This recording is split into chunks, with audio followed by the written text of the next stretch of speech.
Mais voilà, et c'est hyper important, le bien-être au travail, c'est quelque chose. Donc il y a tout ça, on a un véhicule, il faut en prendre soin. Enfin voilà, quoi. Pour moi, c'est un tout. Et en plus, l'aventure entrepreneuriale est super passionnante. À partir du moment où on ne se prend pas pour un autre.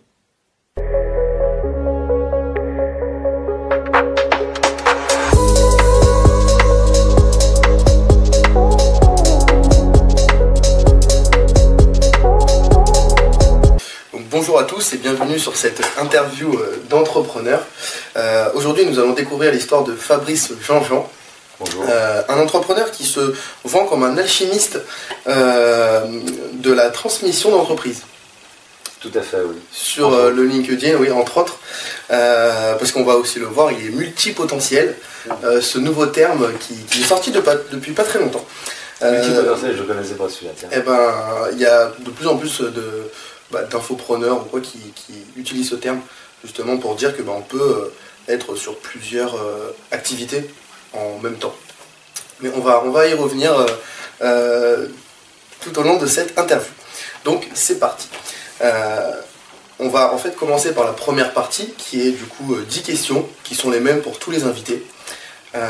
Et donc la première question c'est où sommes-nous et pourquoi sommes-nous ici? Ah, où sommes-nous? Alors nous sommes dans un lieu que j'ai rebaptisé le berceau de la voix de l'âme. Ok. Voilà, c'est tout un programme. Le berceau de la voix de l'âme, c'est un local qui s'est ouvert à moi au mois de janvier. Là, nous sommes au mois d'avril, fin avril. Mm-hmm. Et en fait, c'est un local qui me permet c'est un cabinet de consultation, puisque je suis principalement médium. Okay. J'exerce aussi en tant que ce qu'on appelle le guérisseur. Un terme un peu pompeux, mais c'est comme ça qu'on est immatriculé, donc c'est pas moi qui décide. Voilà, ça c'est un peu ça. On n'a pas le droit de dire qu'on soigne, mais on dit qu'on est guérisseur, donc ça c'est un peu rigolo. Ouais. Voilà. Donc c'est un lieu avec lequel je communie, on peut le dire comme ça, depuis quelques semaines. C'est tout récent, j'y suis arrivé le 4 avril. Okay. C'est un lieu que j'avais finalement dans le ventre depuis plus de 2 ans. Donc j'avais vraiment envie d'avoir un lieu à moi pour pouvoir pratiquer. Ok. Et du coup, pourquoi depuis le début du mois d'avril, si ça fait 2 ans que c'est en projet? C'est super compliqué de trouver un local sur la région. Ouais. Je peux dire même qu'il y a beaucoup de personnes qui sont un peu jalouses. Ok. mais voilà, il n'y a rien de bien méchant, mais voilà quoi. C'est vraiment très très compliqué d'arriver à trouver un local. Alors jusqu'à là, depuis octobre 2022, j'avais un local toujours à la Garde, qui était à l'espace Santé Mana, qui était un local partagé, donc je l'avais 15 jours dans la semaine. Okay. C'était très bien, c'était un bon local, je travaillais bien dedans, sauf que au bout d'un moment, ça commençait à devenir un peu étroit, dans le sens où mélanger les énergies des autres, même si chacun a des bonnes énergies, ça n'était pas toujours très top. Ça c'était le premier truc, et puis le deuxième truc, c'est que je perdais des rendez-vous. Avec les gens, je leur disais, vous pouvez venir que le jeudi. Et il y avait des gens qui venaient lundi, mardi, bref. Voilà, donc ça faisait 2 ans que je m'imaginais en fait vraiment, j'avais vraiment cette vision d'avoir la porte avec ma plaque dessus, Fabrice, médium guérisseur, nettoyage énergétique des lieux et des personnes, passage d'âme et autres. Et voilà. Et la force de l'intention, c'est assez fort, assez puissant, ça on le sait déjà. Et quand tu m'as appelé, j'ai longtemps hésité. Moi je tourne beaucoup en nature, je tourne beaucoup dans la forêt. Et là, tu me demandes un lieu symbolique, et aujourd'hui, c'est possible. Voilà, c'est possible. Trop bien. Deuxième question, est-ce que tu penses que tu es né entrepreneur ou tu l'es devenu au fil du temps? Ah ouais, ça c'est une super bonne question. J'ai envie de dire un petit peu des deux, parce qu'en fait, j'ai toujours aimé entreprendre. Je suis avant tout un créatif. C'est la page blanche qui m'anime toujours. En fait, depuis tout petit, je dessine, je fais de la musique, je joue de la guitare, on va dire, et j'ai fait les arts appliqués. Et c'est le côté créatif qui m'a toujours animé. Donc au début, tu reproduis les choses que tu connais, puis petit à petit, tu te lances, tu as ta propre création. Et je pense que, moi vraiment, le terme qui me définit le plus, c'est celui d'entrepreneur. J'ai monté plusieurs projets professionnels. Quand j'avais mon premier projet pro, je dis pas de bêtises, j'avais 17-18 ans, c'était un groupe de heavy metal. Et quand j'ai eu 25-26 ans, on a fait partie des 10 meilleurs groupes de la nouvelle scène de heavy metal française. On avait été repéré par un producteur à Paris, donc on a été sur une compilation, on a été diffusé, ça nous a permis de faire des passages radio aux États-Unis, Québec, Canada, toute l'Europe du Nord, un peu au Japon, un peu en Australie. On tournait plutôt pas mal. Donc voilà. Bon. Après on a été en contact avec un producteur américain, ça s'est pas très bien passé. Parce qu'on n'a pas compris la notion de ce que je veux faire et ce qu'attend le public. Est-ce que je veux faire le truc dans mon coin, ce qui a été un peu notre cas, et on n'avait pas compris qu'on avait atteint notre plafond de verre. On pensait qu'on pouvait aller encore au-delà. Et le producteur, quand on allait au téléphone, il nous a bien fait comprendre que non. Là, on était au bout du bout, on ne pouvait pas aller. Et à cette époque-là, on n'a pas cette notion-là. Et ça, j'en parle parce que pour moi, c'est pas un échec. Parce que si en plus on prend dans le mot entrepreneur, la racine du mot échec, c'est la même racine que le mot échelle. Donc l'échec, c'est une échelle pour aller encore plus haut. Et ça, c'est un truc qui m'a toujours marqué. Me dire, on avait vraiment le potentiel, on était des bosseurs. Vraiment, on était des bosseurs, on répétait 24 heures à 30 heures de répète par semaine, en plus des concerts et en plus de fait de travailler. Donc vraiment, on n'était pas feignants là-dessus, puis surtout, on appliquait beaucoup de méthodes de travail qui fonctionnaient. Donc on arrivait si on était arrivé à avoir ce petit succès-là, entre guillemets, c'est qu'on bossait avant tout, parce que c'est le travail et rien d'autre. Mais si tu veux, on n'avait pas compris ça. On n'avait pas compris qu'à un moment donné, tu as un produit, ça peut être le meilleur produit du monde. Si les gens, ils en veulent pas, quoi. Et ça, c'est toujours quelque chose auquel j'étais attentif quand j'ai monté d'autres projets professionnels bien plus tard. Mais pour répondre à cette question, oui, je pense que, je dirais presque que je suis né un peu entrepreneur. Ok. Et de toute façon, on va reprendre tous ces éléments-là. Mais du coup, la prochaine question, c'est est-ce que tu as un mentor ? Parce que je sais que du coup, tu es également mentor. Mais est-ce que tu as, toi, une figure ou juste quelqu'un qui a dit une phrase un jour et qui t'a inspiré ou peu importe. Mais voilà, je te laisse répondre. Oui, si, j'ai eu un mentor, mon parrain. Mon parrain, Gabi. C'est quelqu'un qui compte énormément pour moi, qui n'est plus parmi nous. Mais c'était un entrepreneur, fils de paysan. On était fils de paysan. Et j'essaie, parce que c'est compliqué pour moi de parler de lui sans émotion. C'est vraiment quelqu'un qui a compté pour moi énormément. Vraiment. Et moi, il y a beaucoup de gens qui n'ont pas de papa, qui n'ont pas de parents. Mon père est un enfant de la DAS. Il y a des gens qui ne devraient pas avoir d'enfants, d'enfants. Il y a des enfants qui devraient mieux de ne pas avoir de parents. Moi, j'ai eu la chance d'avoir eu deux vrais pères, une mère aussi, très bien. Mais Gabi, ça a été vraiment quelqu'un d'important. Et depuis tout petit, dès mes 7-8 ans, il avait... En fait, le truc, c'était simple, c'est que notre grand-père, on avait une ferme d'exploitation agricole. On faisait aussi du laitage, du fermage et autres, mais beaucoup de céréaliers.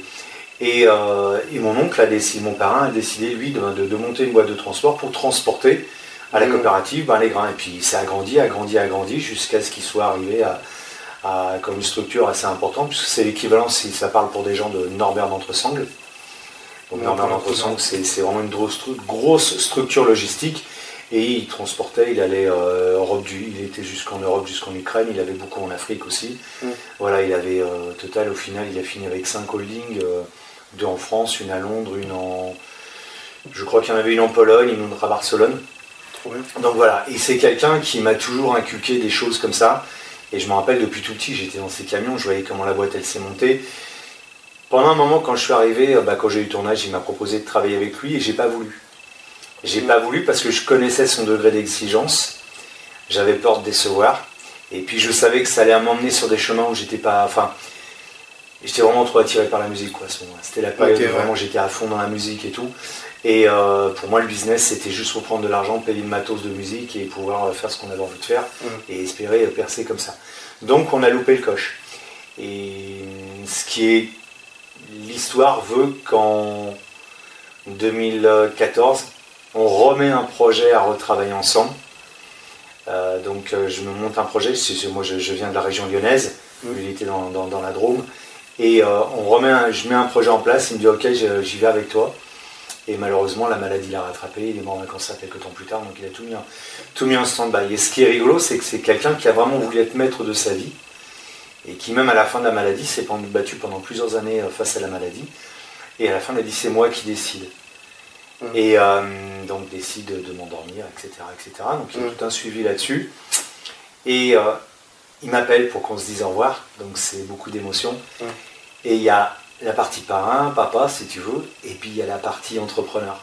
Et il m'a fait faire un point sur tous mes projets, t'en es où, c'est quoi ta vision. En fait, il m'a toujours inculqué cette vision de, il y a ce qui se passe maintenant, et il y a ce qui va se passer dans 2 ans à 3 ans, et ce qui va se passer dans 2-3 ans, c'est maintenant que tu le prépares. D'où, tu vois, comme je parlais du cabinet, ça fait, mais c'est vraiment, c'est quelque chose, tu vois que tu as vraiment envie, c'est pas juste comme ça. Mais c'est bien d'avoir juste comme ça, c'est le début du millier. Mais voilà, ouais, j'ai eu un mentor et un sacré mentor. Après, j'en ai eu d'autres sur la route. Quelqu'un de très important pour moi aussi, qui a été Dominique, qui a été le premier patron que j'ai eu dans la première imprimerie dans laquelle j'ai travaillé.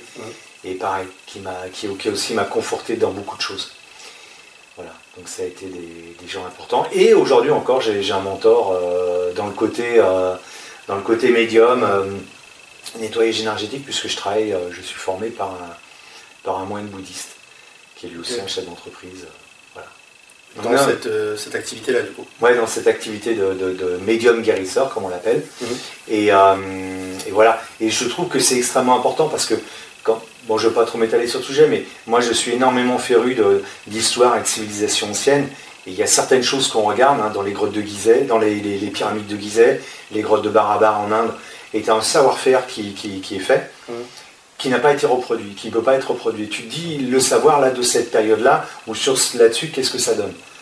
Comme je te disais, moi j'ai fait les arts appliqués. Les arts appliqués, tout est reproduit. On a tout reproduit. La Joconde, les sculptures, tout ce qu'on veut, on a tout reproduit. Je suis musicien, je joue la guitare, je chante, machin. Tu peux reprendre les morceaux à l'exactitude et tout. Il suffit de travailler dessus, tu finis par y arriver. Des lieux comme les pyramides de Gizeh ou les grottes de Barabar, tu donnes les outils aux gens, tu dis maintenant vous me refaites la même. Personne n'arrive à le faire. Donc ça pose question sur le savoir. Et cette transmission du savoir, je trouve qu'il y a quelque chose d'extrêmement important. Moi j'ai toujours aimé avoir des mentors. J'ai préféré ma vie d'entrepreneur que ma vie d'étudiant. À l'école, je me suis fait... Voilà. Chier. Ok. Prochaine question. Oui. Est-ce que les gens ne croyaient pas en ton entreprise, ton projet, ton activité Voilà. Oui, il y en avait beaucoup. Là, je te dis, le premier projet, parce que je parle de ça, parce que vraiment monter un groupe de rock, ou une troupe de danse, tu vois, vraiment faire quelque chose comme ça, c'est vraiment, vraiment, vraiment une entreprise. Véritablement. Parce que il faut créer tes produits, il faut trouver des gens avec qui tu vas les faire, donc des musiciens avec qui tu vas jouer, il faut trouver un local pour répéter, il faut trouver des gens chez qui tu vas pouvoir jouer.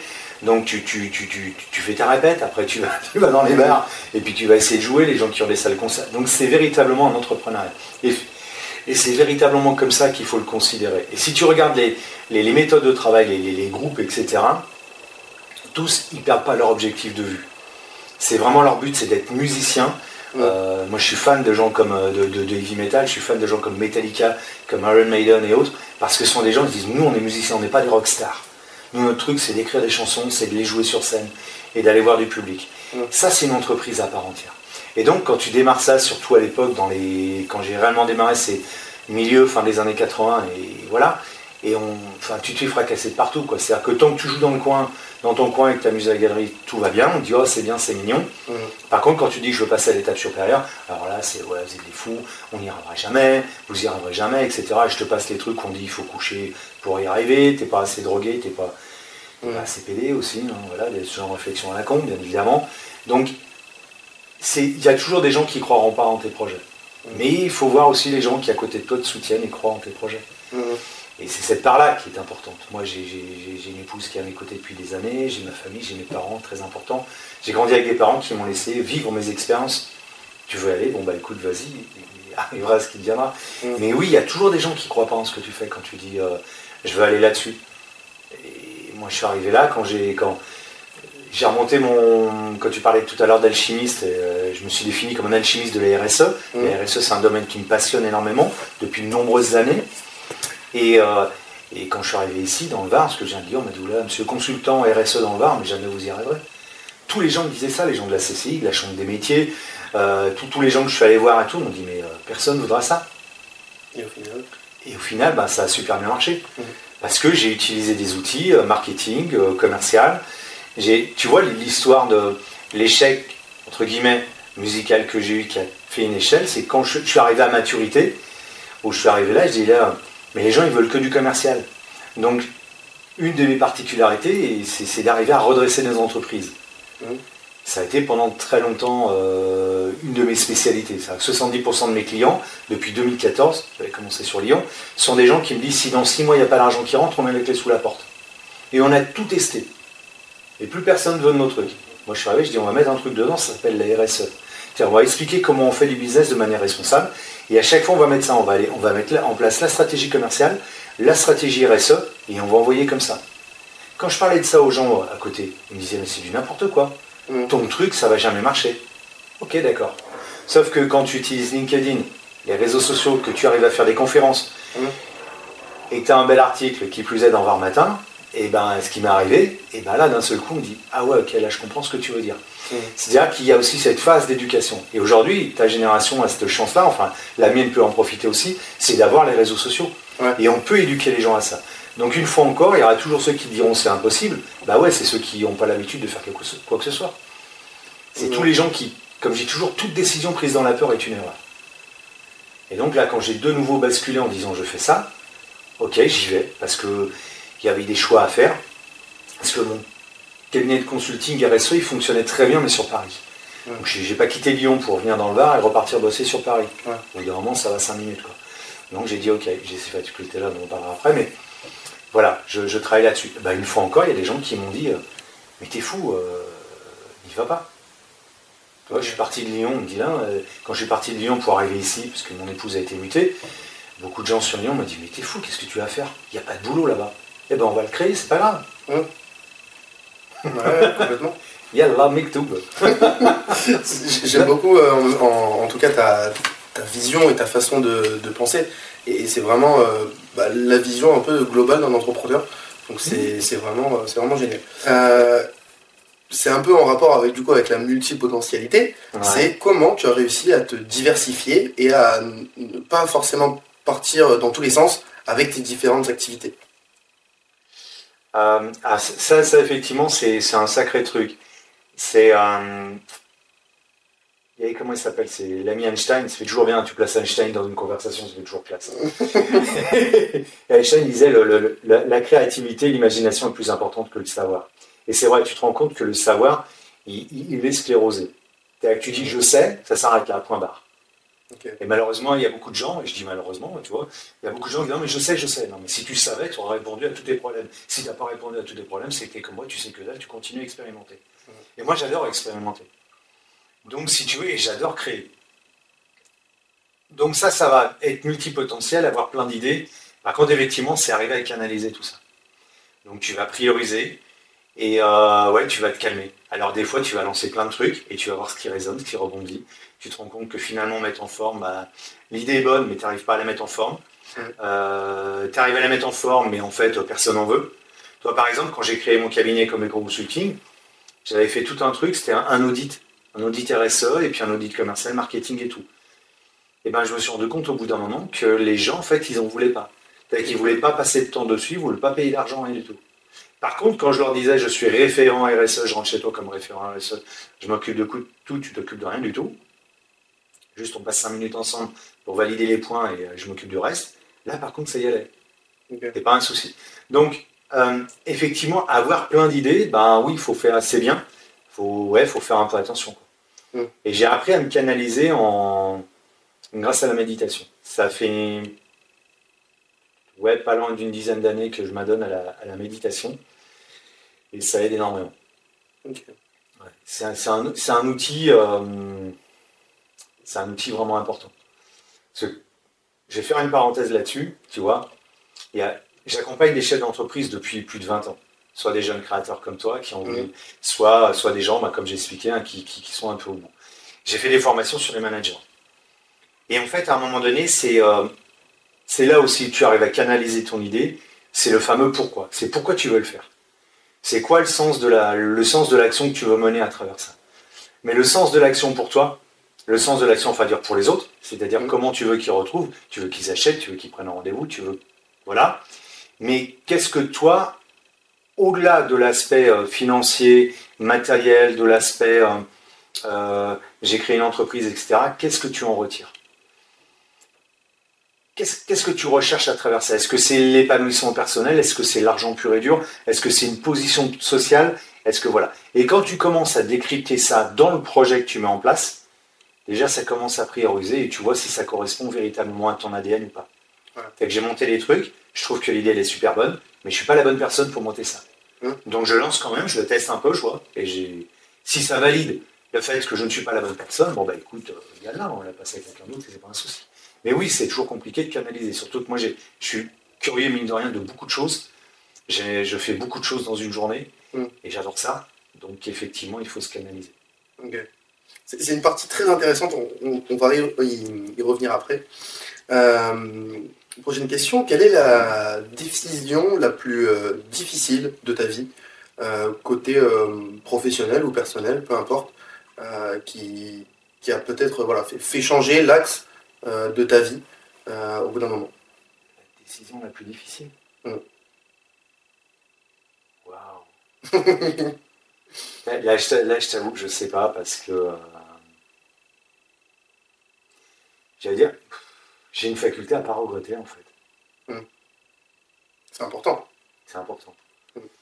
En fait, il faut comprendre un truc dans mon histoire, c'est que moi j'ai commencé par la fin. C'est-à-dire que d'abord je suis mort et après j'ai commencé à vivre. Ouais. Je suis mort à la naissance pendant 3 minutes, à l'âge de 6 mois pendant 20 minutes, à l'âge de 10 ans pendant plus d'1 heure. Donc si tu veux, et j'ai passé dans les hôpitaux jusqu'à mes 14 ans. Donc j'ai vu beaucoup de choses. À 9 ans, j'ai vu un homme mourir sous mes yeux. À 10 ans, c'était un petit garçon. Donc si tu veux, j'ai une faculté à pas regretter, quoi. Ok. Mais par contre c'est une réponse qui convient tout à fait. Hein. Ouais, mais par contre, ça m'a coûté cher. Ouais. C'est-à-dire qu'il y a des gens qui m'ont tourné le dos, j'ai bouffé de l'argent, soyons clairs. Soyons clairs, d'un endroit à l'autre, de toute façon, ça bouffe du pognon. Hein. Tout le monde va toujours à la partie succès, mais tu bouffes du pognon. Hein. Donc, sur quelle partie? Sur la partie que, comme on dit, tu payes pour apprendre. Cette partie-là, tu payes pour apprendre, pour rentrer dans le costume. Tu vois, tu décides d'être entrepreneur parce que tu as ça, et puis voilà, c'est cuisiner pour chez soi, c'est bien. Cuisiner quand tu fais un grand repas d'anniversaire pour 30-50 personnes, c'est super bien. Cuisiner pour 200 personnes, même s'il faut et tout, c'est super bien parce que c'est la famille, tu fais un grand mariage, c'est bien. Mais faire ça tous les jours en tenant un restaurant, c'est autre chose. Et ça, cette partie-là, tu vas payer pour apprendre. J'ai un de mes cousins, c'est ce qu'il a fait. Il a monté 4 restos avant de comprendre ce que c'était vraiment de tenir un restaurant. Okay. Et c'est ça, c'est là où tu perds de l'argent. C'est-à-dire que quand tu traces la ligne, tu te rends compte que... C'est pour ça que tout à l'heure, je disais, qu'est-ce que tu veux en retirer? Parce que majoritairement, les entrepreneurs, moi, j'adore ce mot, entrepreneur. Et parce que c'est pas l'argent qui motive. Si tu fais de l'argent, j'ai été commercial, tu fais le commercial pur et dur, tu gagneras 2-3 fois plus d'argent que n'importe quel entrepreneur. Et de manière beaucoup plus sécure. Tu peux même faire de la bourse et toi, tu peux faire ce genre de truc. Mais l'argent, c'est pas la motivation première d'un entrepreneur. Tu en gagnes, bien évidemment, c'est bien, on est content. Parce que quand on voit la sueur qu'on y passe, etc. Mais globalement, si tu regardes le nombre d'heures passées et ton implication personnelle, et des fois, tu peux y mettre ta baraque et tout, j'en connais certains, voilà. Donc voilà. Quand je dis que ça m'a coûté cher, c'est ça. C'est qu'il y a des gens qui n'ont pas compris les décisions que j'ai prises sur certains projets ici, voilà, et qui m'ont tourné le dos. Voilà, mais c'est que c'était des personnes qui, à un moment donné, elles sont plus là pour t'accompagner sur la route. Et c'est bien, parce qu'il y en a d'autres qui arrivent. Ouais, complètement. Donc non, j'ai pas de décision difficile. Je préfère être rejeté parce que je montre qui je suis, plutôt d'être accepté parce que je montre quelqu'un que je suis pas. Je l'apprendrai, celle-ci. De combien, du coup, dans ton activité, je pense que ça sera cette activité-là sur laquelle tu pourras répondre, en termes d'argent, quel était le plus gros contrat qui a été signé avec toi et une entreprise? Le plus gros contrat que j'ai fait... En fait, celui qui me vient en tête, à l'époque, c'est comme si j'étais à mon compte. J'étais commercial dans la vente directe à domicile. Et c'est clair, si tu ne vends pas, à la fin du mois, tu n'es pas payé. Alors, tu as ce qu'on appelle un RMG, revenu minimum garanti, mais tu dois rendre derrière. Donc en fait, c'est de l'argent que tu as emprunté, donc tu n'es pas payé. Et je me rappelle, ça faisait 4 mois que j'étais dans la boîte et 3 mois, je devais valider. Et quand tu es dans un système de vente comme ça, c'est pas ta période d'essai de 3 mois ou de 6 mois qui valide, c'est le chiffre d'affaires que tu as à valider.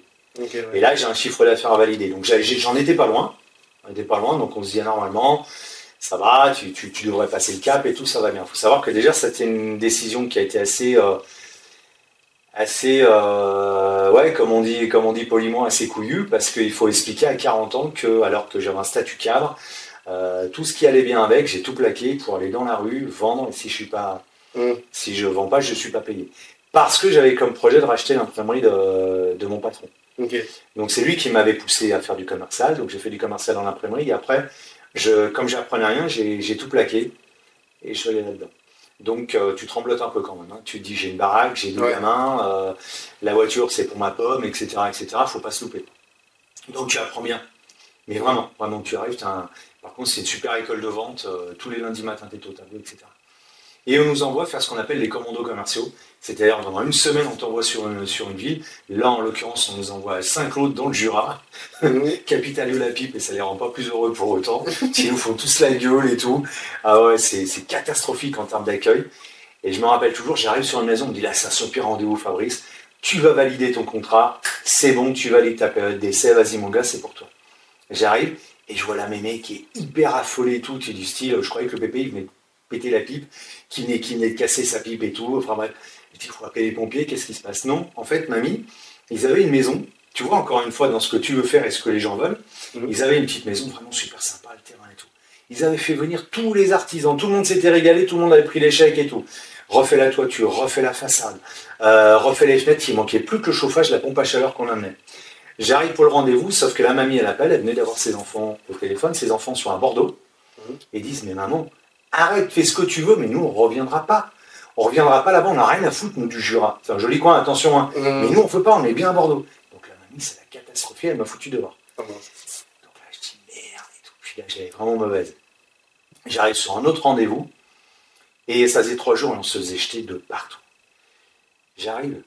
Je la raconte comme ça parce que c'est vraiment important, comme quoi cette notion de ce que disait Winston Churchill, l'optimisme, la réussite, c'est d'aller en échec et on ne se démotive pas, on continue à y aller. Et dans la vente, on m'a toujours appris, chaque refus de vente te rapproche de ta prochaine vente parce que tu as un quota. Tu fais 3 rendez-vous qui sont bons, au bout d'un moment, tu as une vente. Et là, j'arrive chez une dame, et il y a beaucoup de Turcs, communauté turque très importante dans le Jura. Moi, j'habitais dans l'Ain, et dans l'Ain aussi. Et là, je tombe sur une dame turque et tout. Elle me dit, mais non, nous, on est propriétaires, on est locataires, ils se sont trompés, on n'a rien à voir là-dedans et tout.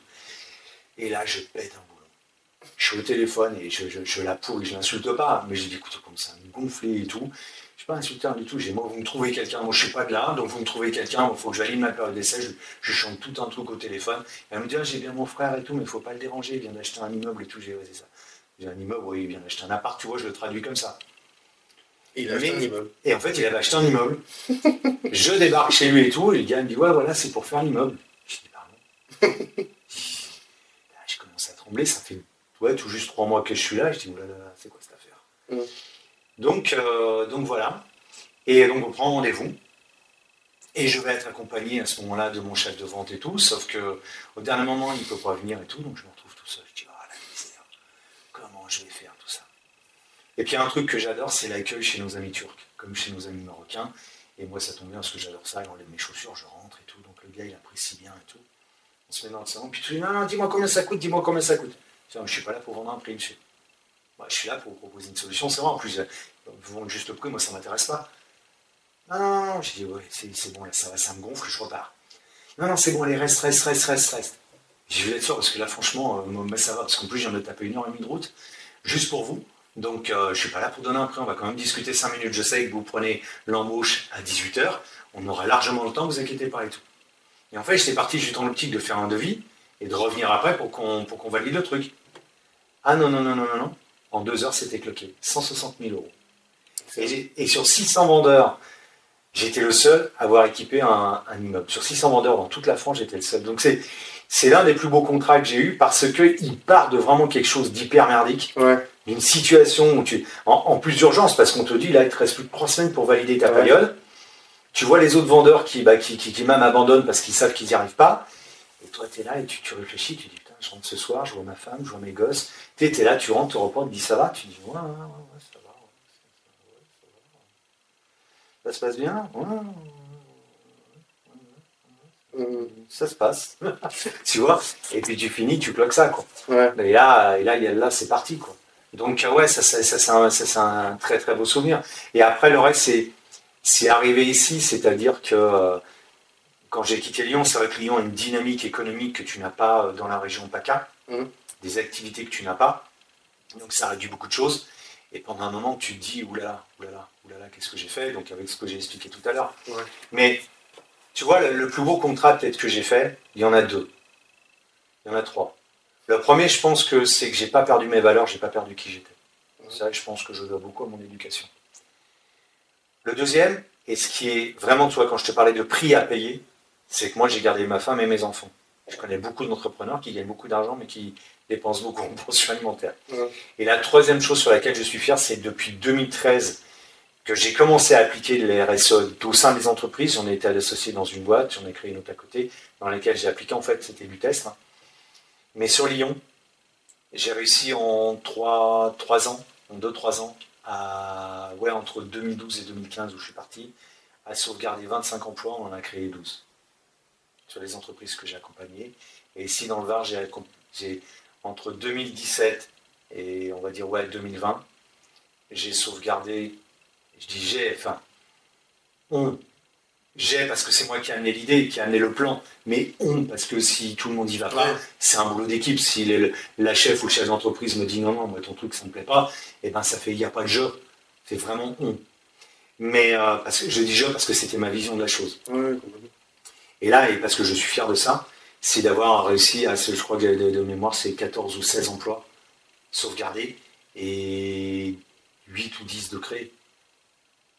Ça, pour moi, c'est le plus beau des contrats, quoi. Ouais. Ça, pour moi, c'est du beau contrat, quoi.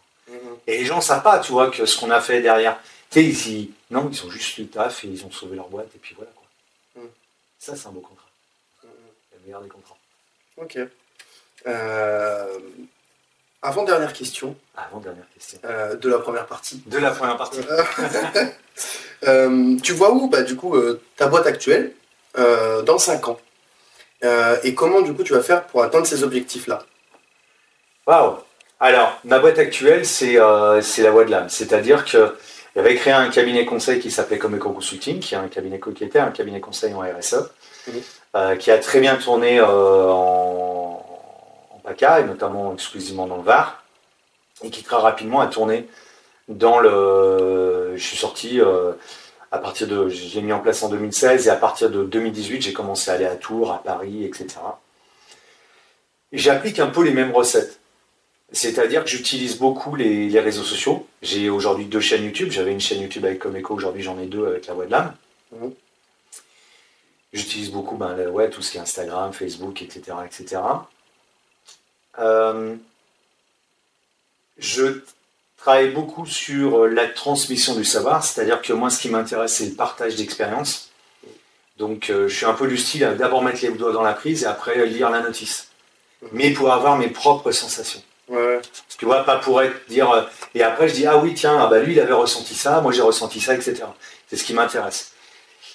Et donc, la voix de l'âme dans 5 ans, j'espère être encore dans ce super local. J'ai un bac de 3 ans, donc normalement on en est bien. Après, j'aimerais avoir un local un peu plus grand, parce que j'aimerais pouvoir avoir un coin studio pour bien dédié à lancement de la chaîne YouTube. Et la chaîne YouTube, un des modèles, parce que j'adore ça, c'est des chaînes comme par exemple Mysteria ou Nota Bene. Où vraiment, des chaînes sur YouTube, où tu transmets de l'information et du partage d'expérience. C'est pas du moi-je, c'est pas je détiens la vérité, c'est d'avoir à interagir avec la communauté. Donc ça, j'aimerais bien avoir un alternant qui s'occupe justement à gérer toute la partie communication et tout. J'aimerais bien pouvoir aussi organiser des stages, des formations, plutôt on va dire chamaniques et autres. Parce que j'ai décidé, j'en ai plein. Là, j'ai commencé. Non mais oui, voilà, à partir de peut-être cet été, parce que là, pareil, tout à l'heure, je parlais de Comeco, parce que l'important, c'est de clôturer un chapitre quand on veut en commencer, et j'avais bien clôturé le chapitre définitivement Comeco. Là, je saude une grosse partie de la formation, parce que ça devient trop chronophage, soit je développe ma partie formation, c'est la voie de l'âme, et donc j'ai fait le choix de la voie de l'âme. Et l'autre, une fois que j'ai soldé ça, donc ça va se finir mai-juin, je vais me remettre sur l'écriture des livres. Voilà. Parce qu'il y a beaucoup de gens, quand je raconte ce qui m'est arrivé, comme dit ma femme, si je ne vis pas avec toi, je ne croirais pas la moitié des choses qui t'arrivent, et pourtant, c'est un peu ce qu'on voit à la télé. Et voilà, et beaucoup de gens me disent, mais il faudrait que tu racontes ça, il faudrait que tu nous expliques, etc. Donc là, il y a une partie, il y a un livre que j'ai commencé à mettre en place sur la partie médium, un autre qui est plus sur la partie guérisseur, et après l'autre, c'est encore d'autres histoires plus personnelles. Voilà, j'adore écrire. Et là, j'ai réuni beaucoup d'éléments, se structurer le livre, comment je suis en train de le faire. Donc, je vois vraiment ce développement de la voie de l'âme. Ça, c'est 80% de mon temps. Et l'objectif, c'est ça, c'est d'écrire les livres, de pouvoir transmettre encore mes expériences. Le plus beau cadeau qui m'a été fait, ça a été quand j'ai ouvert mon site internet, il y a 2 ans. Il y a beaucoup de gens qui m'ont envoyé des messages en me disant « Merci, parce que tu parles de choses que nous, on n'osait pas parler. » Et ça m'a fait énormément plaisir, parce que moi, pendant 50 ans, il a fallu que je me taise. Donc au bout d'un moment, j'en ai eu marre. C'est aussi pour ça que j'ai ouvert la porte de la voie de l'âme, parce que j'en pouvais plus de me taire, de dire mais enfin, voilà, il y a des choses à voir, des choses à comprendre, etc. Cette fameuse science des anciens et autres, etc. Et puis il y a cette autre, donc ça c'est vraiment la voie de l'âme, donc je sais pas si je l'explique correctement, j'espère que je perds pas les gens, mais parce que j'ai beaucoup d'idées dans la tête, mais l'idée c'est ça, c'est de continuer on va retracer dans l'ordre, c'est continuer la partie médium, consultation médiumnique, parce que c'est ce que je suis depuis tout petit. Depuis mes 5 ans, je dis voilà, il y a ci, il y a ça, il y a le truc, il y a bidule. Ça n'a pas toujours plu, mais voilà. La partie, on va dire, guérisseur, même si on ne guérit que ceux qui souhaitent être guéris. C'est Socrate, c'est pas moi. Et c'est d'une telle vérité. Voilà, donc ce côté, voilà, un nettoyage énergétique des personnes, etc. Il y a un côté un peu plus poussé qui est que fondamentalement, je suis un exorciste. Pas moi qui l'ai décidé, je suis allé voir des prêtres exorcistes avec des travaux que j'ai faits qui m'ont dit effectivement tu es là-dessus, donc et j'aime faire ça. J'aime faire parce que ça aide les gens, parce que voilà, avant toute chose, ça aide à comprendre beaucoup de choses, on nettoie beaucoup de choses comme ça. Donc si tu veux, ce développement-là, continuer ces consultations-là et autres, continuer le développement de la voie de l'âme et des livres nous du mal, les 2 chaînes YouTube, l'écriture des livres, et pourquoi pas organiser des stages aussi. J'avais commencé à organiser des stages sur gestion du stress, gestion des émotions, en incluant ces choses-là. Ça faisait trop. Donc tu vois, quand ils en montrent des choses, et en fait en janvier ça s'est effondré, et je disais bon ok d'accord, Pluton vient d'arriver, ça déblaye plein de choses qui n'ont pas nécessairement, qui n'ont plus lieu d'être ou pas lieu d'être pour l'instant, et le cabinet arrive, je trouve le cabinet. Donc je dis ok c'est bon, c'est là qu'il faut aller. Donc ça c'est vraiment, je le vois comme ça, et donc ouais, dans 5 ans, j'aimerais avoir un cabinet plus grand, peut-être même pourquoi pas dans Toulon, parce que ici je sais que le foncier c'est plus compliqué que... Tu vois, un truc comme ça, où effectivement, voilà, je pourrais mieux organiser tout ça, j'aurais plus d'espace, mais déjà là, j'ai un très très bel outil de travail pour lequel je fais tout à travailler. Et puis, il y a un autre projet aussi sur lequel je travaille depuis un peu plus d'1 an, qui est ce fameux alchimiste de la transmission d'entreprise. C'est que dans toutes ces transformations que j'ai amenées au sein des entreprises, au bout du bout, on est arrivé au bout d'un an, parce que j'accompagnais des entreprises pendant 1 an, 2 ans. Et au bout du bout, on se rendait compte qu'il y avait une transformation véritablement profonde du chef ou de la chef d'entreprise. Et il y en a beaucoup à la fin qui m'ont dit maintenant je vends. Parce que maintenant je sens qu'il est temps pour moi de passer à autre chose. Et du coup, ça je ne savais pas faire. Donc j'ai appelé mon ami Grégory Eckert, qu'on s'est connu aux Entrepreneurs, avec le réseau Entreprendre. Et de fil en aiguille, on a été amenés à travailler ensemble. Et comme il a monté son cabinet transversal, et ça m'a plu de travailler sur cette partie-là. Donc pour moi, c'est tout nouveau. Parce que c'est un monde que je ne connais pas dans le sens où... alors pas le monde de la vente, la vente c'est la vente. C'est beaucoup d'émotions, beaucoup d'émotionnel. Donc ça va, je connais bien. Entre le côté médium et le côté commercial, voilà, on connaît bien. Mais par contre, c'est vrai que ça demande des compétences fiscales, juridiques, comptables que je n'ai pas. Donc sur lequel je me forme, sur lequel j'apprends et je monte tranquillement. Moi, je me mets sur tout ce qui est fonds de commerce. sur l'aire toulonnaise et Toulon-Ouest. Et voilà quoi. Et ça aussi, c'est une aventure que j'ai bien envie de continuer à développer. Donc si d'ici 5 ans, j'ai ces 2 activités-là qui sont, eh ben c'est pas mal. On sera pas mal. On sera pas mal. Bah ouais, en plus des livres, en plus de... En plus, ouais, des bouquins. Et, voilà. Parce que ça, c'est une fois encore, c'est pas spécialement le succès que je cherche, mais c'est expliquer les choses. Apprendre, ouais. Voilà, expliquer. Et puis pour moi aussi, ça relève de la thérapie. Parce que dès que tu as 7-8 ans, on te dit non, mais là, il faut vraiment te taire parce que là, tes trucs, ça devient trop. Parce qu'en plus, tu te trompes pas, tu vois. Ouais. Tu dis des trucs et tu te trompes pas. Donc, ça effraie un peu beaucoup de monde. Et dans la culture, ici en France, ça passe pas. Ma grand-mère maternelle est d'Argentine. C'est à elle que je dois son médaillon. Elle me disait toujours, mais... alors, je vais pas vous la faire en espagnol, mais... Elle me disait toujours, mais de toute façon, l'homme blanc, il croit qu'il sait tout. Le gringo, stupido. Il pense qu'il connaît tout, en fait, il connaît que dalle. Ouais. Parce que chez eux, c'est normal. Parler avec les morts, avoir un mort qui vient pour expliquer qu'il va se passer ça, c'est normal. Okay. Avoir les contacts, tout est normal. Pour mon grand-père maternel, qui lui venait d'Algérie, c'est pareil. Tout ça, c'est normal. Et d'ailleurs, je travaille avec beaucoup de familles qui viennent de la Sicile. Là, j'ai travaillé avec des familles portugaises, espagnoles, tout ça. Je travaille avec des communautés comme ça. C'est normal. Tu dis, ouais, je communique avec les morts, c'est normal. Mon beau-père est africain, il venait du Burkina Faso. Et ben, là-bas, avec la famille de ce côté-là, c'est tout à fait normal. Tu vois, mais par contre, ici, voilà, c'est un peu plus spécial. On est bridé. Voilà, on est bridé. C'est un peu dommage. C'est un peu dommage. Donc, si tu veux, pour moi, ça relève aussi de la thérapie. Et en plus, j'ai pas envie de l'expliquer du côté uniquement mystique, mais du côté aussi ou spirituel, mystico-pété. Ça me plaît pas, ça m'éclate pas. Mais le côté, on va dire, scientifique. Tu vois, par exemple, tu as ton téléphone dans la main, en train de filmer avec des téléphones, etc. On fait un selfie, je te l'envoie, tout le monde dira, c'est génial la technique. Moi, j'ai toujours été fasciné depuis tout petit, voir une image qui arrive comme ça dans la télé. Et je dis, mais c'est quoi ça? Comment ça se fait que ça arrive ici? Parce que moi, je sais l'image, je la crée, je la dessine. Donc je sais, mais là, comment elle fait pour arriver? On t'explique, c'est des ondes. Ah, ok, des ondes. Comment ça arrive? Il y a un récepteur, il y a un émetteur. Ah ouais, d'accord, c'est fait comment? Ben, avec des métaux. Ah d'accord, ok, il y a un plus, il y a un moins. Ah ouais, ok. Ben, ça tombe bien, parce que dans le groupe sanguin, il y a un plus et il y a un moins. Puis quand on regarde dans notre circulation énergétique, si t'es droitier, t'es plus, si t'es gaucher, c'est moins. T'as un côté qui émet, un autre qui reçoit. Et puis tu regardes dans la composition de ton corps, il y a des métaux. Puis il y a un supraconducteur qu'on appelle le sang et des liquides. C'est fabuleux. C'est exactement la même composition chimique qu'un téléphone qui envoie un selfie.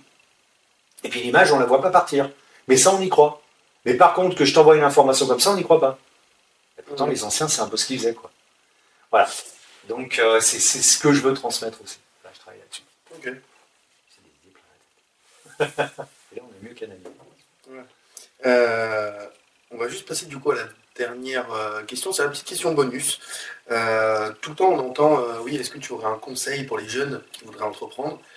Moi, j'ai fait un mix des deux. J'ai fait un conseil pour les jeunes, mais un conseil aussi pour les moins jeunes. Quelqu'un qui veut se reconvertir ou peu importe, peut-être un retraité qui veut lancer son activité. Donc voilà, un conseil pour du coup ces deux types de personnes. Je pense que dans les deux cas, c'est la même. Je donnerais le même conseil, c'est qu'il faut garder une âme d'enfant. Okay. On dit que pour entreprendre, il faut être fou. Il faut avoir une part d'inconscient, parce que si tu réfléchis tout, tu calcules tout, tu n'y vas jamais. Et il y a cette prise de risque qui dit à un moment donné, il faut y aller. Tu vois, c'est un peu... On a calculé la même chose avec... Quand la porte s'est ouverte pour mon épouse qui a été mutée à Toulon, elle est toulonnaise. Et depuis qu'on se connaît, on disait toujours, moi elle m'a fait connaître Toulon, et j'ai toujours adoré la région et tout. Et on s'était dit, à la retraite, on viendra ici. Et en fait, ça s'ouvre avant. Donc je dis, c'est un magnifique cadeau. Mais forcément, on réfléchissait à beaucoup de choses. Et on a fait à un moment donné le point, et on s'est rendu compte que chaque fois qu'on avait fait une prise de risque comme ça, en disant on est fou mais on y va quand même, ça, on l'a jamais regretté. Ouais. Donc c'est ça, vaut mieux avoir des remords que des regrets. Il faut y aller, c'est tout. Si on prend un point de vue uniquement, on va dire philosophique, spirituel, métaphysique, ce que tu veux, l'âme vient sur Terre pour expérimenter la vie humaine. Vas-y, expérimente. Expérimente. L'un des plus grands guitaristes de tous les temps, on va dire Jimi Hendrix. Pour ceux qui ne savent pas, Dieu est noir, il s'appelle Jimi Hendrix, hein, retenez bien ça. Eh bien, le gars, en fait, il a fait des trucs que personne n'avait jamais fait. Il a expérimenté, il y a des sons qui sont sortis, il a dit ok, voilà. Jimmy Page a emboîté derrière, etc. Ils sont pleins. Et on a sorti comme ça des nouvelles sonorités. Chaque fois qu'on regarde, c'est toujours sur une expérimentation, un truc, une forme de désobéissance dans la formule chimique. C'est ça. Et il faut après, c'est dans le cœur. C'est ce que j'expliquais tout à l'heure. Pourquoi tu vas être entrepreneur, c'est quoi ton truc?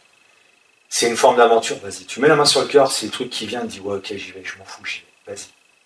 Et si ton truc, c'est d'y aller en partant à l'autre bout du monde, pars à l'autre bout du monde. Par contre, il faut pas, l'erreur qu'il faut pas faire, c'est vouloir à tout prix la forme. Il faut regarder le fond. Tu vois, à 16 ans, j'avais dit un truc, c'est sorti tout seul. J'avais dit à 16 ans que quand j'aurai 50 ans, je ne travaillerai plus et je serai assis dans le fauteuil du mec qui prend ses décisions et je serai l'homme que j'ai envie d'être à ce moment-là. Quand tu as sonné mes 50 ans, ça faisait quelques temps que j'étais à mon compte. Ouais, quelques temps, 6-7 ans, je ne sais plus, un truc comme ça. Et en fait, une amie me dit, mais comment tu fais pour faire tout ce que tu fais? Tu fais des chroniques radio RCF, tu fais ta chaîne YouTube, tu fais ci, tu fais ça, tu fais truc, etc. Elle me dit, mais t'es un bosseur à fond. Et j'ai dit non, je bosse pas. Parce qu'en fait, je m'étais rendu compte qu'en créant Comeco a été la synthèse de toutes les expériences que j'ai pu faire et que j'aurais aimé faire. Et donc, je ne travaillais plus. Ouais, tu kiffais au final. Je kiffe le truc. Ouais. Et c'est vrai qu'en même temps, quand j'ai arrêté Comeco Consulting, j'avais pas de regret de l'arrêter parce que j'avais cette impression de travailler. Voilà. Donc la notion de plaisir est hyper importante. C'est pour ça, avoir cette âme d'enfant, il faut y aller. Ouais, faut pas... parce que je reviens à ce que je disais tout à l'heure, quand ça te coûte de l'argent, mais l'argent, ça va, ça vient. Tu regardes tous les entrepreneurs. J'ai un ami à moi qui brasse énormément de pognon. Mais quand je te dis que ça brasse du fric, c'est du high level. C'est comme il dit, le pognon, ça va, ça vient, tu gagnes, tu perds, tu machin, etc. Ça, il t'appelle, il dit, ah, comment ça va, Nico? Il te dit, ouais, ça va, j'ai perdu 12 millions, j'ai perdu 12 plaques aujourd'hui. Je dis, mec, c'est bon. Ouais, mais t'inquiète, c'est bon, voilà, l'autre fois j'en ai gagné 30, et ben voilà, tu gagnes, tu perds, c'est tout. Et c'est ça. Donc, il faut regarder vraiment le fond. Il ne faut pas chercher absolument la forme. Et la forme, tu vas voir, elle va se dessiner autrement. Elle va être très agréable à voir. Voilà, faut y aller. Parfait. Ben écoute, merci beaucoup pour cette première partie déjà. C'est moi qui te remercie.